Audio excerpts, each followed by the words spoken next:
This podcast is a collaboration between Costard and Touchstone Productions and the Dads from the Crypt podcast. There's one more thing. A terrible presence is in there with her. So much rage, so much betrayal. I've never sensed anything like it.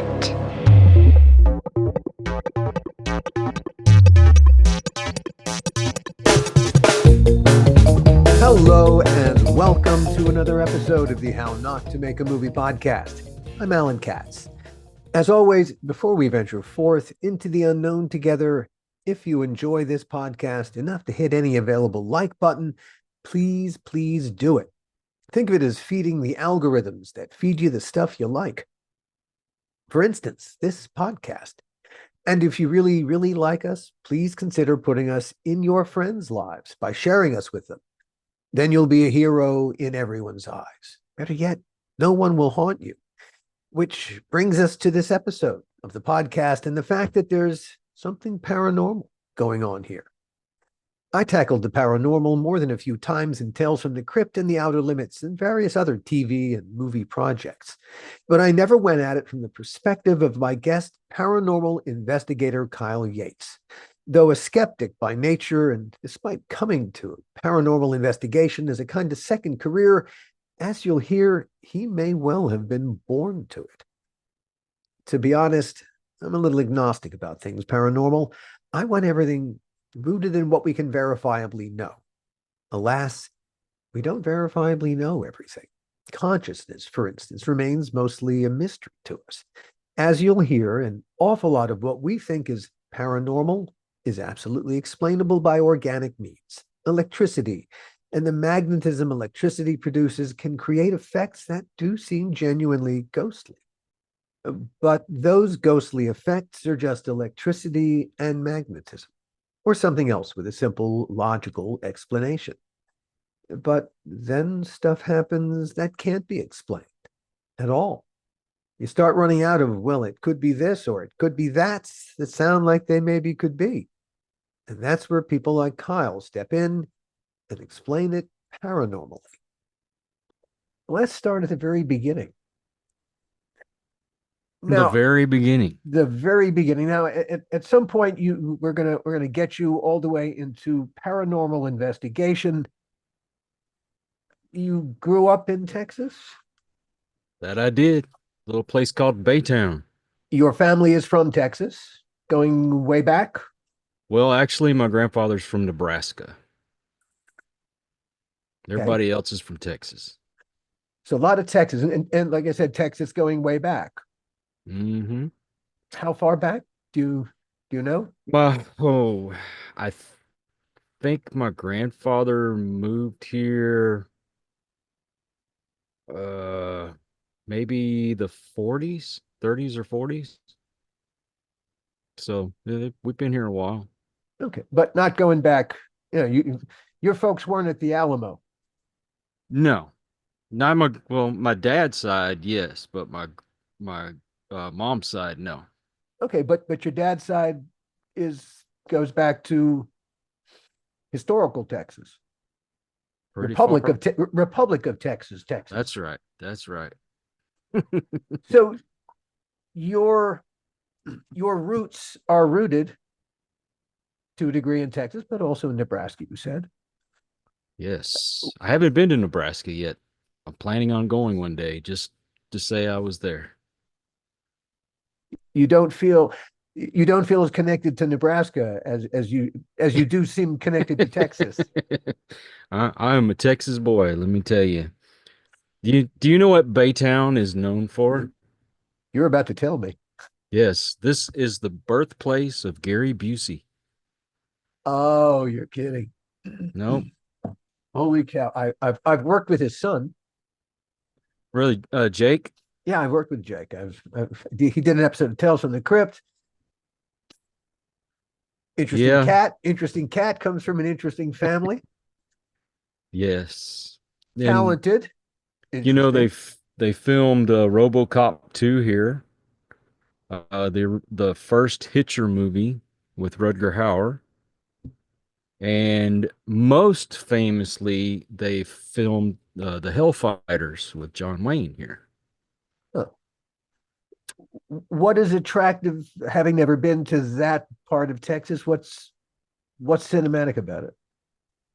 Well, this part of Texas where I was born and raised, I'm not gonna lie, I don't like it. Huh. And when I got remarried, we moved up to Austin, and I loved Austin. Now, Mm. not so much inside of Austin, but the surrounding areas, because the nature, it's so beautiful. And I mean, the culture around there is awesome. Plus, I'm a big UT fan. And yeah, it was kind of cool getting to go to my first Longhorns game. But man, it is so nice up there. And if it hadn't been for my mom getting sick and my wife folks getting sick, we probably would have never came back here. Hmm. And your Baytown is between Houston and the coast. It Yes, yes. Not Kind just of about the midway point between Houston and Beaumont. what is you're on the bay, you're not on the water. It's what is, aside from being an occasional movie location, what else is Baytown known for? Oh, let's see. Exxon is here. Huh. Okay. Yep. All right. Trying to think what else we're known for. Renee Zellweger went to the elementary school right down the street from us for the fourth grade. Okay. Okay. So people come from Texas and they That's go right. places, damn it. One of my friends ended up in the NFL, played for the Colts and played for the Dallas Cowboys, Excellent. but he went to the rival college, Texas A&M, but Bastard. I'll let him slide. What did you study when you were coming up? Oh, art. I What kind? wanted to do nothing but art. And, you get married, you have kids, and Well, mm, let's go back to the art. Let's go back to your passion. Let's start there.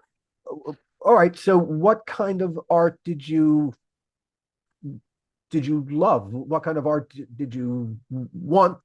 If life had worked out the way it should have, what you kind know, of quite art would you be doing now? quite honestly, when I first started drawing, I wanted to be a comic book artist. Huh, Really, really bad. huh. And then I got into painting and got into more abstract, and I love doing abstracts. I still try to draw and paint. It's a little more difficult for me. I think I told you when we met the first time, I have a spinal disease, and it's breaking down the bones in my spine, and it's Yeah, messed up my nerves, and my hands shake a lot, and it's hard to like grip a pencil yeah, or yeah, a yeah, yeah, yeah. paintbrush. But and I love whittling,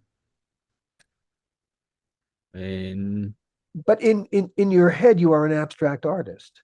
oh yeah, oh yeah, No, no, no. That's really the things that if you could create them, this is what you would create. definitely. Are there abstract artists that you would emulate, not necessarily in your work, but you look at their work and you think, ah, that's it, chef's You kiss. know, I would say the closest would maybe be Dolly. Huh? Um, A little surreal. Little surreal stuff, that kind of stuff, and Cool. I really liked those artists from the '60s and '70s, the underground guys. Crumb. I liked his artwork. Sure, Trying to sure. think of, oh my gosh, brain fart, the guy that did all the Rat Fink stuff. I'm not that knowledgeable about comic book art, so I'm useless as titties on a bull here. Well, those guys that used to do artwork for like Heavy Metal magazine and those Sure, sure, sure. more Yeah, yeah, yeah, yeah. underground stuff. Okay. Yeah, I know the neighborhood you're talking about. Yeah, the flying eyeballs and Yeah, that yeah, kind of yeah, thing. yeah, yeah, yeah, yeah. Life as it does had you zigging and zagging away from what you wanted to do. What did you end up doing instead? I ended up working for the water department. Worked in the water department for 20 some odd years, ended up being a supervisor for my last 13, Hmm. and that's where I retired from. And what did you do with the water department? Oh, repairs, we'd put in new water lines, we did the taps, putting in new meters, I tested water, fire hydrants, So you were out on everything. a crew. Oh yeah. Oh Yeah. yeah. Oh, cool, cool. Oh yeah. I loved it. I was a heavy equipment operator for many years, and that was it was like I was in another world when I was on a backhoe or Uh, track hoe or something like that, and I could escape. Doing that kind of job, your knowledge and understanding and view of the city is quite different from most of the people who live in it. Most Your definitely. your whole understanding of the city is quite different from virtually everybody else's. Oh yeah. And I've had a gun pulled on me twice. Ay, For ay, one guy, he wouldn't pay his water bill. And every time they'd go put a lock on it, he would go out and cut the lock. And then we decided we were just going to pull the whole meter. And when we went out there to do that, he threatened to shoot us. And then the cops had to come out and escort us to do our work. And then another guy, the water line ran through his backyard and he didn't want us to go back there and fix it, even though he had water gushing all over the place in his backyard. what? How many tons of cocaine was he that were sitting in his backyard? It makes you wonder. Yeah, dude, there's something I don't know suspicious about that kind of behavior. Yeah, never mind the fact that I'm bleeding to death. Ignore the drugs. Oh gosh. It would be a whole nother show to tell you some of the stories working on water lines and being out working in the middle of the night.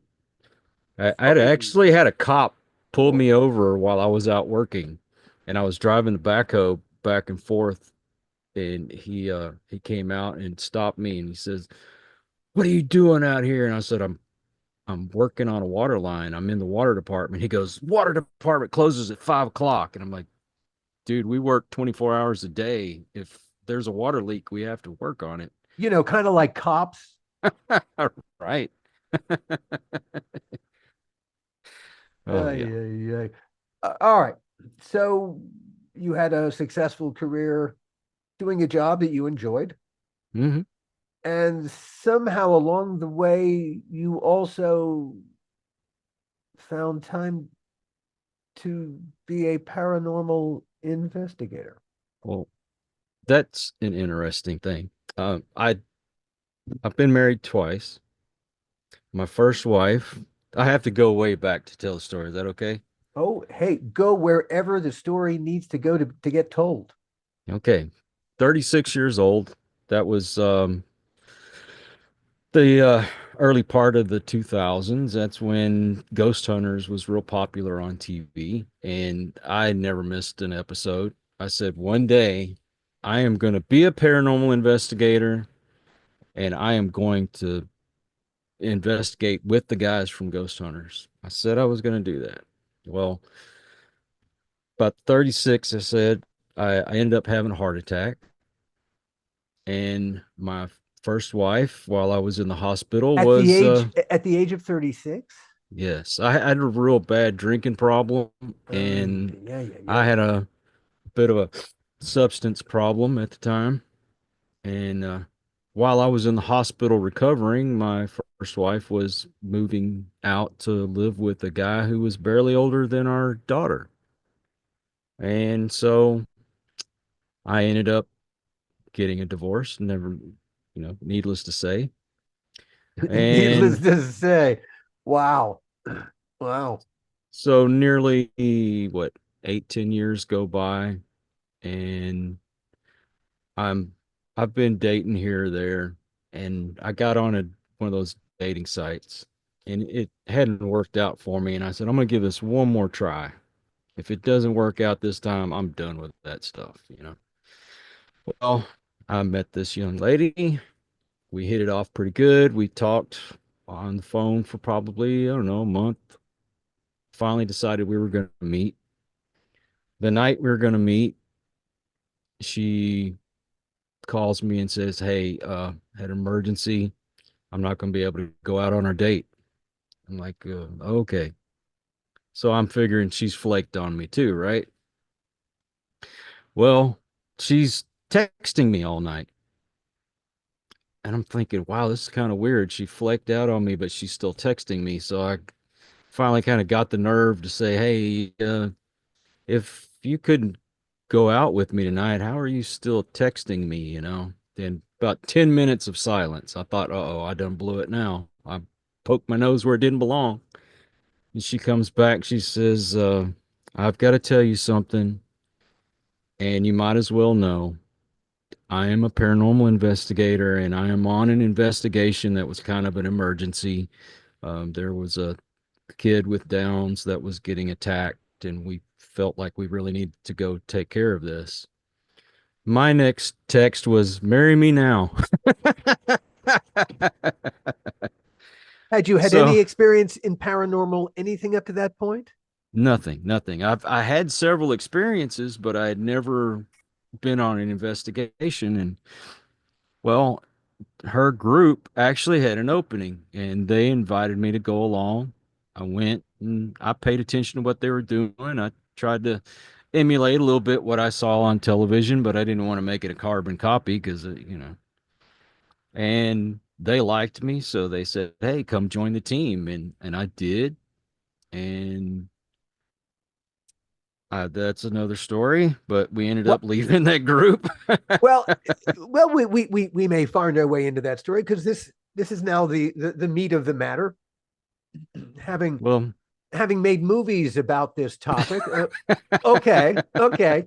Uh, you're you've actually been in that room where you weren't making it up. right, I right, I right. I'm going to assume you weren't making it up. No, no, I Okay, wasn't okay. making it up.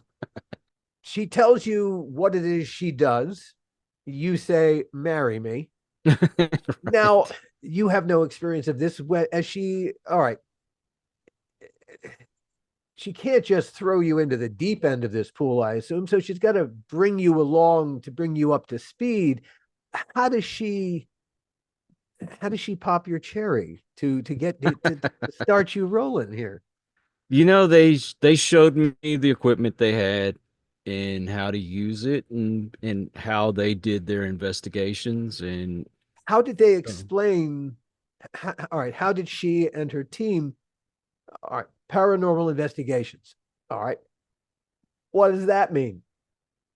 well, first off, we get to the location, and we had a guy on the team who he is a whiz when it comes to looking up properties and getting the history of it and what have you. And so we've got this information in hand. We come up with a game plan, like where we're going to set up cameras and where But we're going to set up our let's other go back a equipment. step. Mhm. Let's go back. You haven't even got the job. What is it? All right. What is the company's? What is it that you tell people that you do? Yeah, yeah, okay. Paranormal investigation. What does that mean in in Well, in a promotional brochure term? well, if you're having unexplained occurrences in your home that you think you're being haunted by a ghost, we come in, we try to find out if there is a rational explanation for what's going on. Sometimes it's exposed wiring and you have high EMF, that kind of thing, and that can affect some people's brains. EMF, Yeah, that uh, oh my gosh, now you put me on the spot. I'm guessing a Electromagnetic magnetic. force, right?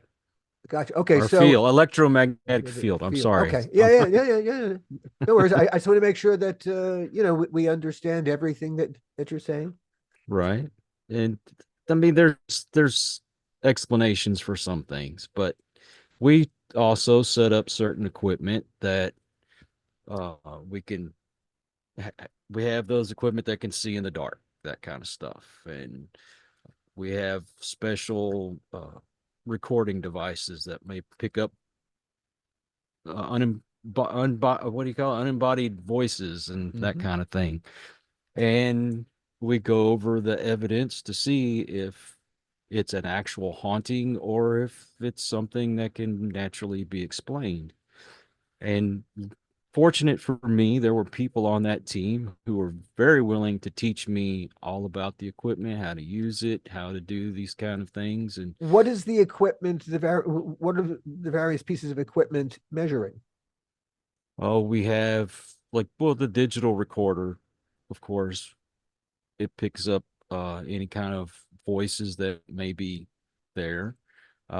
We have the EMF device that can pick up where the electricity is actually like at its highest uh, measurements.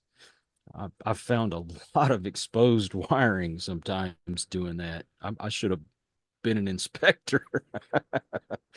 Oh, So is sometimes the cause of what people feel like is a haunting is actually just a perfectly explainable uh, oh yeah.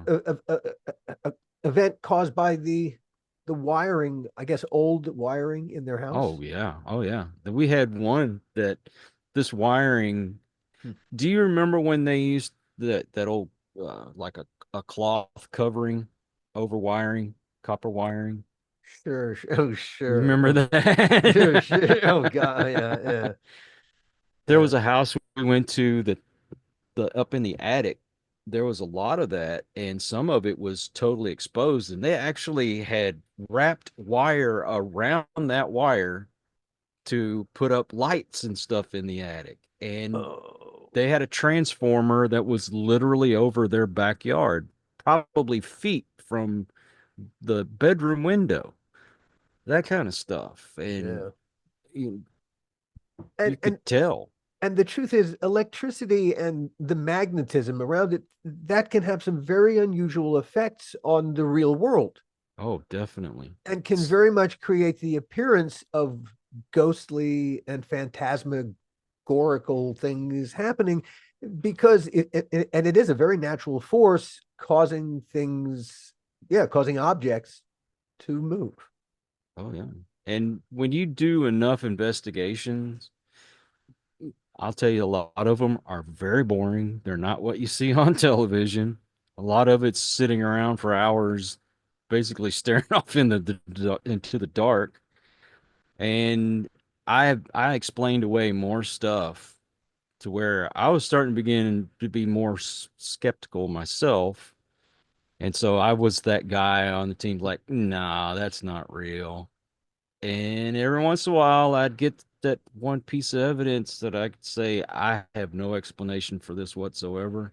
What was the first time that, Ooh. okay, you went from no, I can explain this, I can explain that, that I cannot explain. There is a house in Spring, Texas, which is just north of Houston.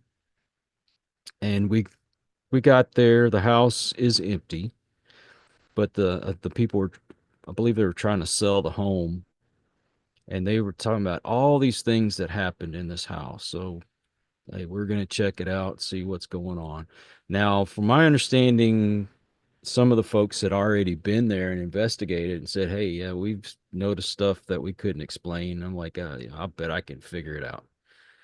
Well, at one point, me and one of the male guys on the team, we went upstairs by ourselves, and we were going to sit in this room with the camera and with a digital recorder and just see if we could get something to happen.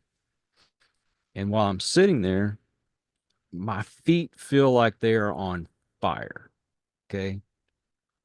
And I'm like, okay, I take care of my feet. I don't think I got athlete's feet or something, but I'm and I love going barefoot. Let me tell you, I love going barefoot. I hate shoes. But I'm sitting up there, my feet are on fire. Can't figure out what's going on. And I'll get to how this is significant in a moment. But we felt like something was in the room. So I got up and I kind of walked around, but I couldn't notice anything. Well, later on, we went downstairs and the girls were just like, "Hey, did anything happen while you're up there?" And I go, really nothing. I said, "No, I felt like my feet were burning, but other than that, nothing." And they started giggling. And I'm like, "What's so funny?" And they said, "We told the entity that we believe is here to go up and tickle your feet." I'm like, "What?" Okay. Well, then they have the video of while we were up in that room, while we were there, there is a little light that followed me around that room while I was walking around and then it flew off. Okay, well you might think it's a bug or something like that, but one of the girls had her phone out and was videoing the TV so she could capture that video and put it on her Facebook real quick, right? And we were playing it back on her phone. While we're playing it back, when you see that thing follow me around the room, you hear a voice, and it's none of us. This voice says, "That was me."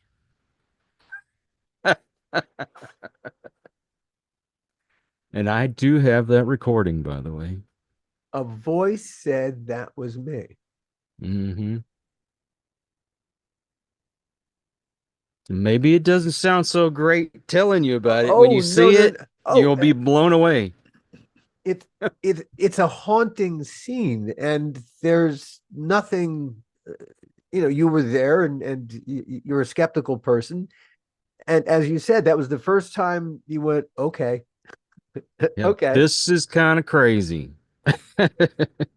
all right. So, how did you explain it to yourself?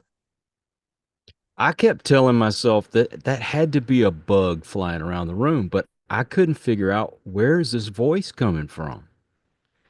And you heard the And voice. You heard the voice distinctly. oh, distinctly.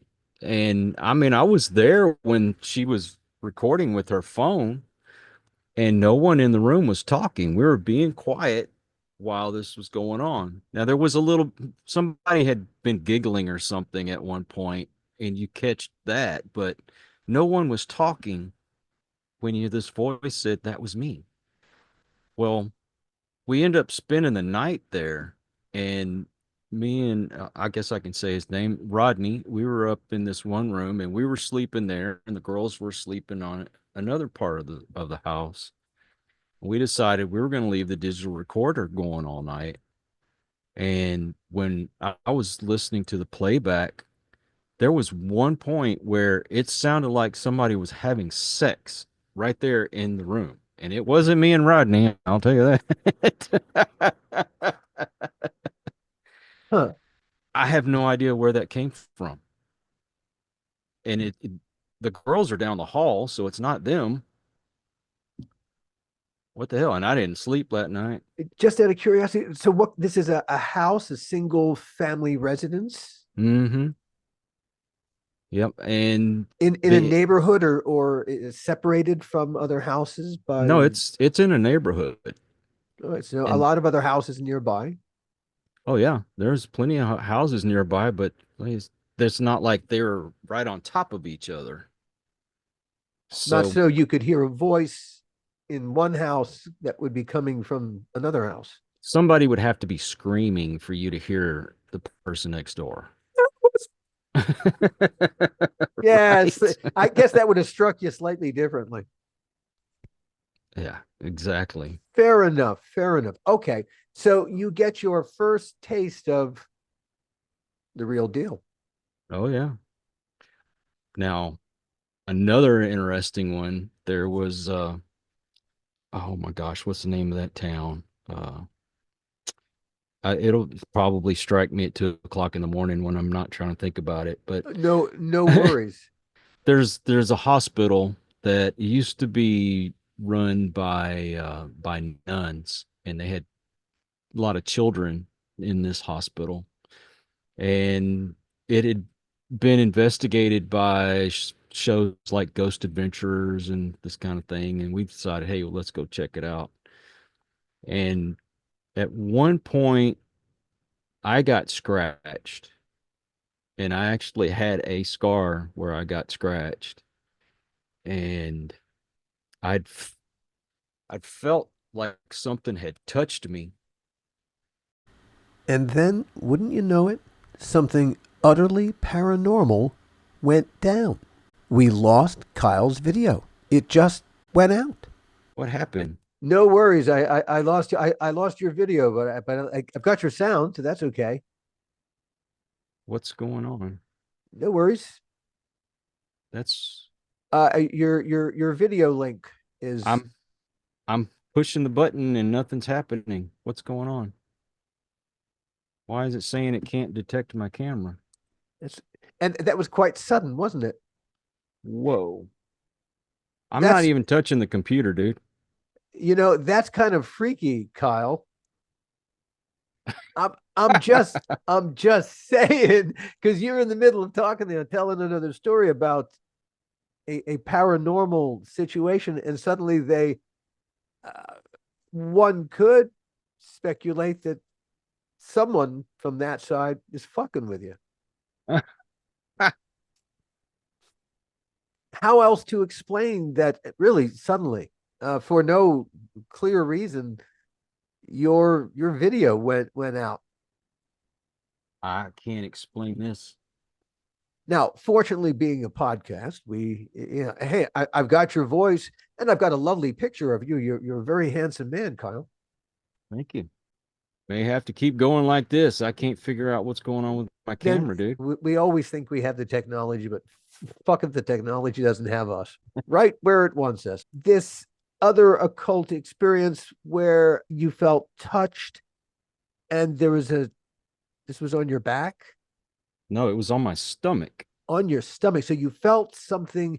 Would you describe it like a finger poke, like It a was fingernail, like I don't remember the exact feeling. All I know is after that happened, I had a pain that I went to three different doctors for, and they couldn't figure out why. And all they want to do is give me pain pills. And I'm like, okay, we got to figure out what's going on because I can't live with this pain. But we went back and looked at a photo that we took in front of this hospital, and you could see what looked like a hand touching my stomach. I thought it was the light. Everybody else thinks it's a hand. did the pain eventually go away? This is the funny thing about it. We have a friend who is a psychic, and I was telling her what happened, and she said, "Let me do a reading on you." She said, "Look, there was a child there in a wheelchair, and or he looked at you as if you were a father figure and wanted to go home with you and attached himself to you." Okay, well, I'm another one of these. It's like, I don't know about the psychic stuff, she's a friend, but what have you. Okay. And she told me, she says, now look, go talk to Rodney. Now, Rodney, he is kind of like a demonologist, and he has this ability that he can expel evil things. And she says, go talk to him. The moment you speak to him, the pain will go away. So I'm like, okay, I'm game. I called Rodney and I said, hey, man, this is what's going on. And as soon as he spoke, the pain went away and it never came back. It's another fascinating story. Suddenly, it's as if you became aware of something that you simply hadn't been aware of before. Obviously, it's not like you became aware of these things started happening, but these things seem to be drawn toward you. It seems like it. Uh, I was told that I have abilities. Now, everyone has abilities to a certain degree, but I used to hear a voice in my ear from time to time. And I just took it as it was my mind playing tricks on me. But apparently, I have an ability to hear spirits. I still think it's BS, but that's what I've been told. Is it a voice or It's different just, voices? it will be a voice, but it'll be something very quick. It's not like I hear someone having a complete Huh, conversation. understood. It's just Is here. it whenever this voice occurs, is it the same voice? No, it's always something different. So different. So each and every time this a different voice. It's like a quick hit, words, a phrase.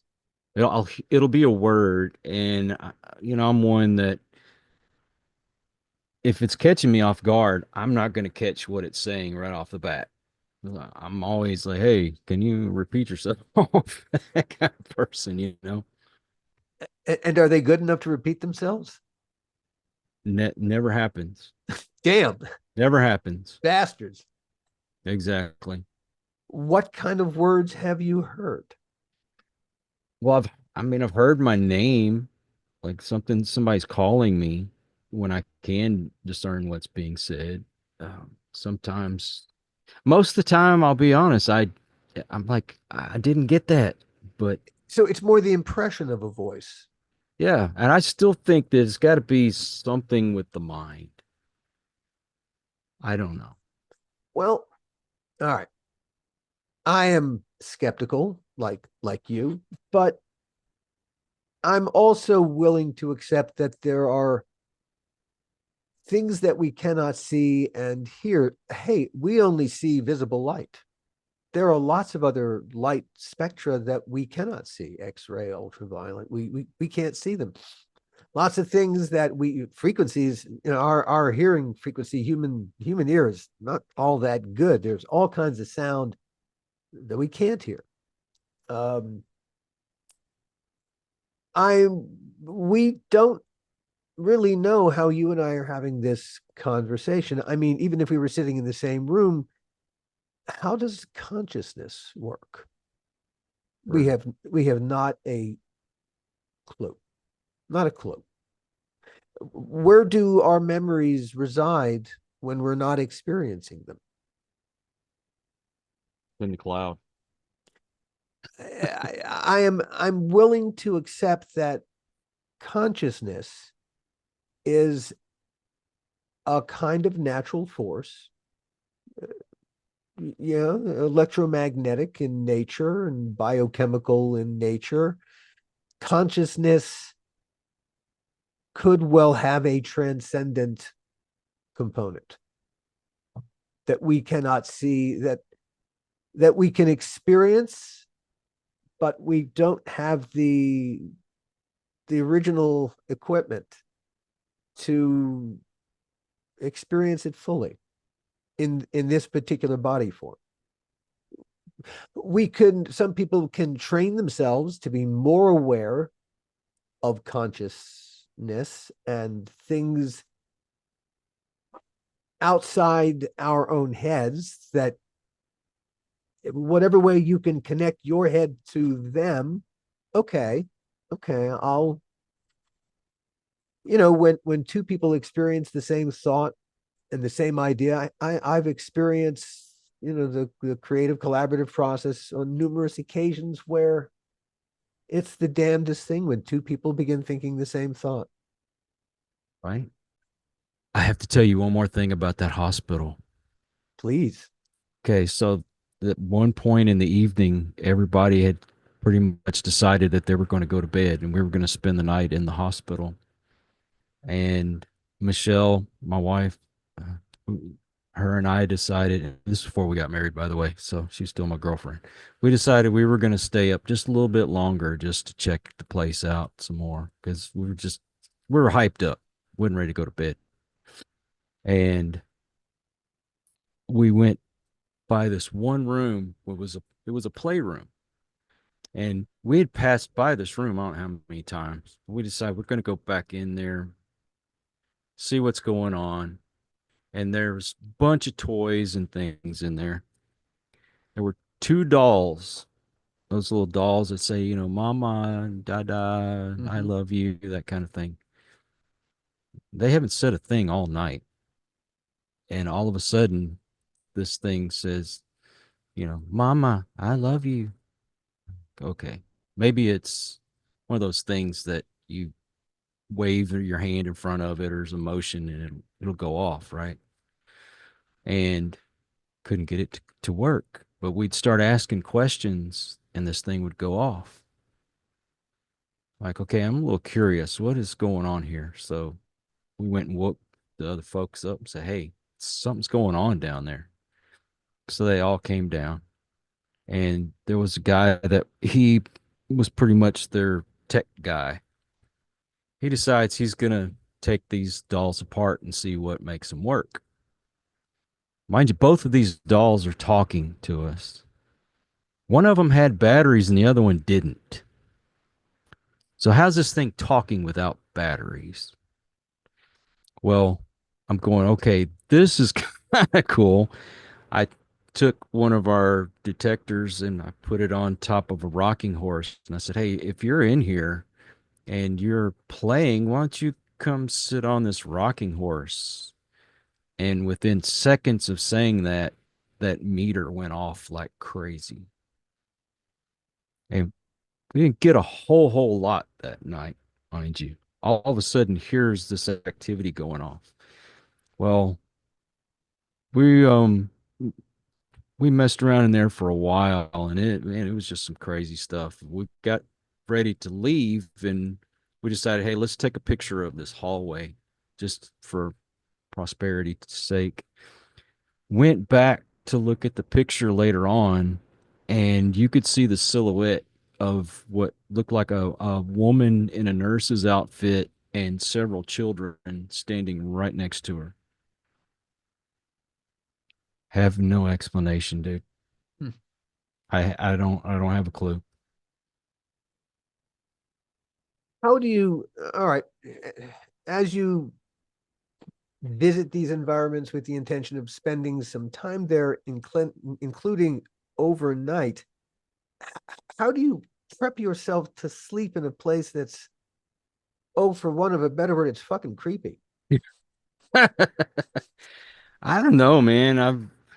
I've never been that person that was scared of the dark or anything, so it doesn't bug me. And besides, I figure I don't have to be faster than But any but you're surrounded monsters, but you're surrounded by things that go bump in the night, going bump in the night. right? Well, I say I don't have to be faster than whatever creature might be there. I just got to be faster than everybody else that's in the room. So, To get out of there first. Have you? Has there ever been a situation where everyone got okay? That's it. I'm out of here. no, no, I don't think there's ever been a time that anybody just said this is too wild. Now, I have gone to places where like my wife, she's an intuitive and she's like refused to go into a place because she says there's something evil in there and you really don't have any business messing with it, and she just wouldn't go in the first place. But I'm the dumb butt who's gonna go in there and get a get attacked probably. So it seems. Right. We actually me and Rodney went and did an investigation. We ended up doing it by ourselves because nobody would go with us. And we found out later on that they had been doing some um, rituals there. So that we probably shouldn't have gone in there. Nothing happened to me, but still, I I I don't mind. Excuse me if this sounds disrespectful, but is this a paying gig? oh no, this is just Okay. because you love to do it. So this is a crew of people who are doing it entirely for love. Where do you publish the results? Where do you put the results so that other people can see what you're doing? Does this Well, happen? when I was on their team, we had a Facebook page, and that's usually where the evidence went. They would put stuff on there sometimes that I was in disagreement on, but it wasn't my group, so I couldn't say anything. And Uh, people would reach out to us from that page and say, "Hey, I think I have something here," and so you'd have somebody that go to investigate, talk, ask questions, and see if it's something legit or somebody just thinks that we got a TV crew with us and they're going to be on television, and you do get those, but I'm just saying this podcaster to podcaster. That sounds like a podcast. well, it's funny that you mentioned that. I loved it a lot. And we ended up leaving that first team. We went to another team, didn't work out. Went to another team, it didn't work out. And Michelle and I are like, look, we have enough experience between us. Let's just start our own team. We kind of picked some people away from that first team, but it worked out really nice. And I loved it, but it just wasn't enough. So I decided, hey, you know what? I want to try my hand at podcasting. I didn't know what I was doing, but I thought, hey, why not give it a try? And I just started reaching out not only to other teams, but I saw these guys on television doing it. I thought, hey, let me get some of their advice and pick their brains. I would find their email or I would reach out to them on social media, and I was surprised how many actually got back with me. And as the years went on and was getting better and better at it, and word was kind of getting around that, hey, this guy's a little different than who we normally talk to, uh, give him a try. And before I knew it, I was making friends with these guys. And Was I, when did you make Into the Pit? That series of oh, videos. that was, when was that? I want to say it was close to, what, 8 years ago? Huh. I Pre-pandemic. right. It was just before all that started. And before I get into that, I got to tell you what ended up happening with me and Michelle. Uh, we finally decided that we were going to get married and we were going to have a really special honeymoon. We went to the Ohio State Reformatory, and I don't know if you've ever heard of it, but No. they filmed Shawshank Redemption there. Oh, excellent. Oh, what a great location. Oh, it was friggin' awesome, dude. And we get there, and who did we investigate with but the guys from the Ghost Hunters TV show, who I said one day I was going to investigate with them. And that was kind of where I got my foot in the door with those folks. And I say I ended up getting a lot of them to come on the show and just started reaching out to all of them. And some of them would hook me up with them. And it's been pretty awesome, an awesome ride. What do most people not understand about people who do what you do? One, I think they think we're just nuts because we're going to look for this stuff and try to chase it down. But I think a lot of folks they have experienced things and they just want to know that they're not the only ones and that they're not crazy. Because some folks won't even come out and talk to somebody unless they hear that, oh, you're into that kind of stuff. Because they Hmm. don't want people to think that they're cuckoo. Sure. Understandable. It feels a little vulnerable. I'm sure you've experienced something that you can't explain and yeah. Into the Pit. Hmm. That was a YouTube series you did about paranormal investigations of other paranormal investigators. Yes, it actually started out, I was on Spreaker, so it was completely just audio. And I didn't start doing the video until several years later. Uh, Wow, that was a pretty cool thing how I got started doing the video portion of it. I I used to work part-time at this place called the HEB Center. It's up in Cedar Park, Texas.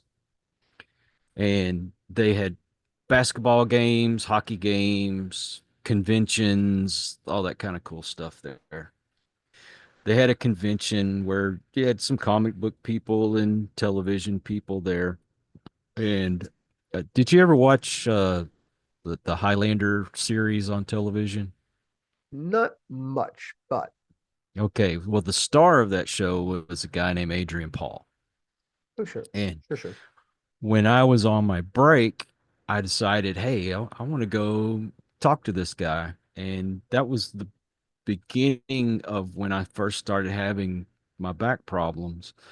And so I was telling him, hey, this, he wanted to know why was I out there doing my job, but I was using a cane. And I was telling him, hey, look, this is what I got. And he goes, hey, man, let me uh, turn you on to some like some herbal stuff and some other things you can do to take care of arthritis and what have you. Because I mean, the guy's been hurt I don't know how many times, and he's had to recover. And while we're talking, I'm like, how do you not ask somebody like this to be on your show?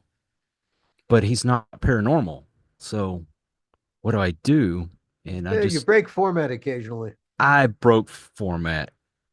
But There you go. he was so awesome. He was so helpful. And I thought, wow, this could be a show all in, or a whole nother podcast in itself. And so I decided to do my vibes show. It started out as listen to the vibes. I wanted to do something a little out of the ordinary.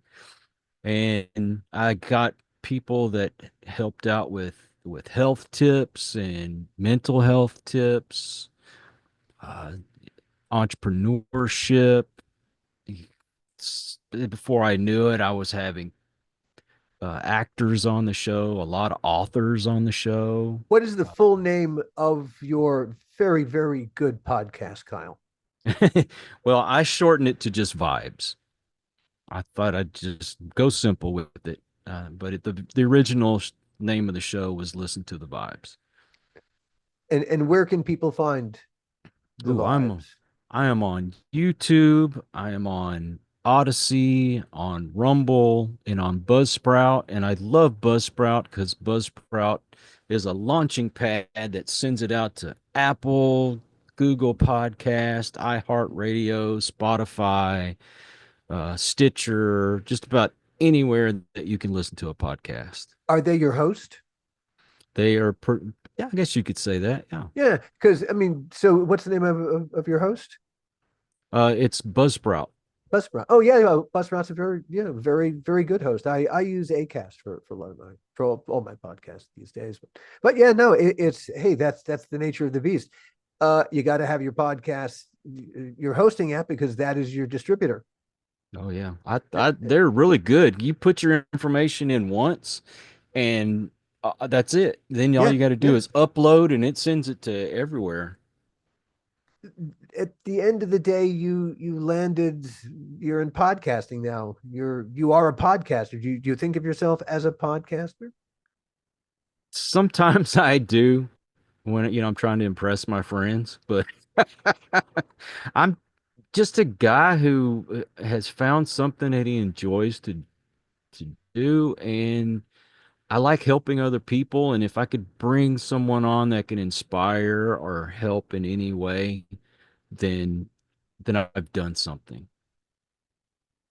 Having been a guest on your podcast and having listened to episodes of your podcast, I would agree you've done something. And I meet so many wonderful people, and I've made so many wonderful friends doing this.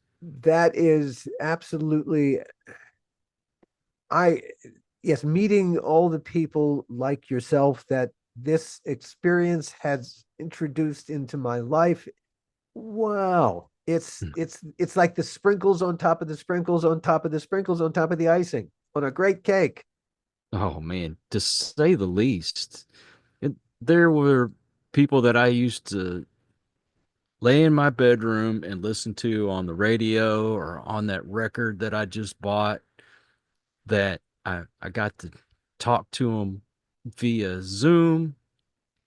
And You had a bef- conversation with them. You had a I had a meaningful conversation. conversation with them. You Mhm. exchanged, yeah, you had time together here in in reality. That's what a wonderful thing that this afforded you the chance to experience. That's amazing. And how many of us watch Cheech and Chong movies? Well, hey, well, hey, I love those movies. And I actually had Tommy Chong on my show. And I mean, we didn't exchange phone numbers or anything, but the guy was so nice that he ended up sending me a picture that he autographed for me. That it meant something because it came from him, and we had a great conversation. I learned stuff about him I never knew before. And that's something else I like to do. I like to do more than just the same 10 questions that you always get in an interview. I want to go a little beyond that and get a little more personal as far as they will go and talk about things they normally don't get to talk about. hmm. Did you know the guy smoked weed? I'd heard rumors to that effect. I got to learn about his childhood and it's some of the crazy things he did growing up. And it's so nice that you get to get something out of them that they normally wouldn't talk about when they're doing a regular radio interview or magazine interview. And sometimes you get lucky and you make friends. It's the podcasting medium is intimate by its nature because people listen mostly with headphones or earbuds or even inside their car, which is just a giant sound pod. But Mm-hmm. they're really taking our voices and our stories inside their heads and they're putting us into the most personal space they have. I I love I love being there, but I also respect the fact that there's awesome responsibility. If Mm-hmm. someone is going to put you inside their head, you cannot betray that confidence or that relationship. So you they put you there because they want something from your voice, from your storytelling, from the stories that you tell. And hopefully that's why they keep coming back or coming back to visit. Oh, I got to meet Rudy Sarzo. Oh, excellent. And Rudy ended up being one of the most wonderful people that I've ever met in my life. And when we got to talking, and I told him, I said, "Look, man, if there's anything you don't want to talk about, let me know. I don't want to make you uncomfortable, but I want to get to know you." And I mean, how many times can you answer what's it like playing with Ozzy and what's it like playing with Whitesnake and what's it like playing with Quiet Riot, you know? And, what was your first base and how long have you been playing? The same questions over and over again. Well, There are ways to ask different, if not better, questions. right. Just by doing a little research. Well, we ended up talking about how him and his family had migrated here from Cuba and the things that they had to go through to become citizens of the United States and how much he loves America. And I didn't know the guy was a religious guy. And we even talked about God. And, if I needed a prayer, I could get a hold of him right now and he would pray with me. And he came to Houston with Quiet Riot. And I'm like, "Hey man, I heard you're in town." He goes, "Yeah, why don't you come down and see me? And I'll leave your name at the door." And I got to sit right next to the stage. And I walk in, he's like, "Hey, what's up, man?" And the the bouncer, what have you, he's like, "Who are you, dude?" I'm like, "I'm nobody." You know, even anyone getting into podcasting looking to get rich is out of their minds. It's not Right. impossible. You can, but it's everything else that is the payoff Oh yeah. by a long shot. It's everything. It's all the other stuff. That's the enrichment part. And if you look for that if you look to that as what's going to make you rich, you will find yourself drenched in wealth. And it gives you a confidence that you may not have had before. When I first did this, I sweated like you wouldn't believe and was so nervous. And I had to write everything down, and I would wait for that pause to ask the next question. And now I don't need a piece of paper in front of me. I just pay attention to who I'm talking to, and we take the conversation wherever it's going to go. Mm. And I've approached people that I would have never approached before.